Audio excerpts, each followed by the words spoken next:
I was sitting in my car last Tuesday, staring at my bank account on my phone, and I had this weird realization.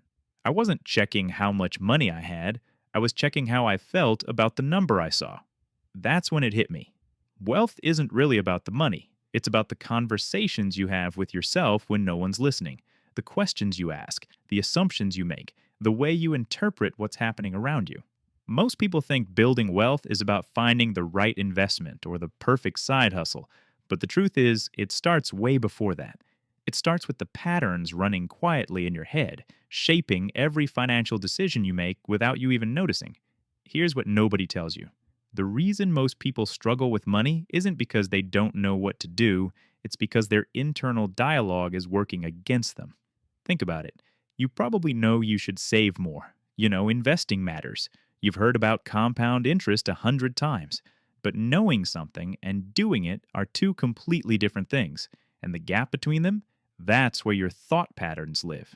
We're taught to focus on tactics, budget better, cut expenses, make more money, but we're almost never taught to examine the mental framework those tactics sit on top of. It's like trying to build a house on a foundation you've never inspected. You can have the best materials in the world, but if the foundation is cracked, nothing else matters. The uncomfortable truth is that most of us inherited our money thoughts from people who were also struggling. Your parents, your community, the culture you grew up in. They passed down beliefs about scarcity, about what's possible, about what people like you are allowed to have. And those beliefs are still running in the background, filtering every opportunity you see. So, what does a wealth building thought pattern actually look like? Let me show you something subtle but powerful. Imagine two people get a bonus at work. Same amount, same job, same life situation. The first person thinks, this is extra money. I should treat myself. I've been working hard. The second person thinks, this is unusual money. Where can I put this so it grows? Notice the difference? It's not about one being good and one being bad. It's about framing. The first person sees money as a reward for past effort. The second person sees money as a tool for future possibility. Same money, completely different mental category. And here's the thing: that difference compounds, not just financially, but psychologically, because the way you think about money today shapes how you'll think about it tomorrow, and next month, and 5 years from now.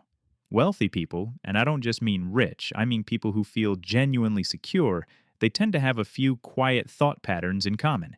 They're not obvious, they're not flashy, but they're there, running in the background, making decisions easier. One of them is what I call future memory. It's this ability to imagine future regret and use it as a decision making tool right now. When they're about to spend money on something they don't really need, they don't just think about how they feel in this moment, they think about how they'll feel next Tuesday when they check their account, or next December when they wish they had a buffer.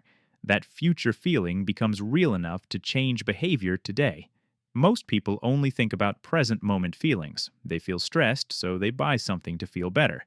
They feel bored, so they scroll and shop. They feel anxious about the future, so they avoid thinking about it entirely. But that avoidance has a cost, because the future still arrives. It just arrives with less preparation. Another pattern is what I call opportunity sensitivity.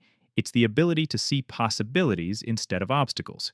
When most people look at their finances, they see limitations: not enough income, too many bills, stuck in a cycle. But people who build wealth over time, they're scanning for tiny gaps, small things they can redirect, little inefficiencies they can optimize. They're not looking for a miracle, they're looking for margins. Like, those people who seem to always have money even though they don't make that much more than you? It's not magic, it's just that they've trained themselves to notice when they're spending emotionally versus strategically. They catch themselves mid thought. Do I actually want this, or am I just feeling something I'm trying to fix? That's a skill, and it's learnable, but it requires you to slow down and observe your own mind, which most of us are way too busy or distracted to do. Here's where it gets interesting. Once you start paying attention to these thought patterns, something shifts. You realize that money stress isn't really about the amount of money you have, it's about the relationship you have with uncertainty. People with healthy money psychology don't necessarily have more money. They just have more tolerance for not knowing exactly what's going to happen next. They've made peace with the fact that life is unpredictable. So instead of trying to control everything, they focus on building resilience, a little savings here, a learning investment there, relationships that might open doors later. They think in probabilities instead of certainties. They don't need to know the future. They just need to position themselves so that multiple futures could work out okay. And that mental shift, that changes everything. Because suddenly, you're not paralyzed by fear. You're not chasing every shiny opportunity out of desperation. You're calm. You're patient. You're playing a longer game because you trust that you'll figure it out as you go. This is the difference between reactive and responsive. Reactive money decisions are driven by emotion and urgency. Responsive money decisions are driven by awareness and intention. Same situations, different internal experience. So, how do you actually start shifting these patterns? Not with some dramatic overhaul, just with small observations. Start noticing the stories you tell yourself about money. When you think about your finances, what narrative plays in your head? Are you the victim? The hero trying to break free? The person who's bad with money? The one who'll never get ahead? Those stories aren't facts, they're interpretations. And interpretations can change. Try this. Next time you're about to make a purchase, pause for 5 seconds and ask yourself, what am I actually trying to get from this? Not what the thing is, what feeling or outcome you're hoping for. Sometimes you'll realize you're not buying the thing, you're buying relief from boredom, or proof that you matter, or a sense of control. Once you see that, you can ask a better question. Is this the best way to get that feeling? Often it's not, and just that awareness is enough to change the decision. Another thing, start treating small amounts of money like they matter, not because you're being cheap, but because you're training your brain to see opportunities.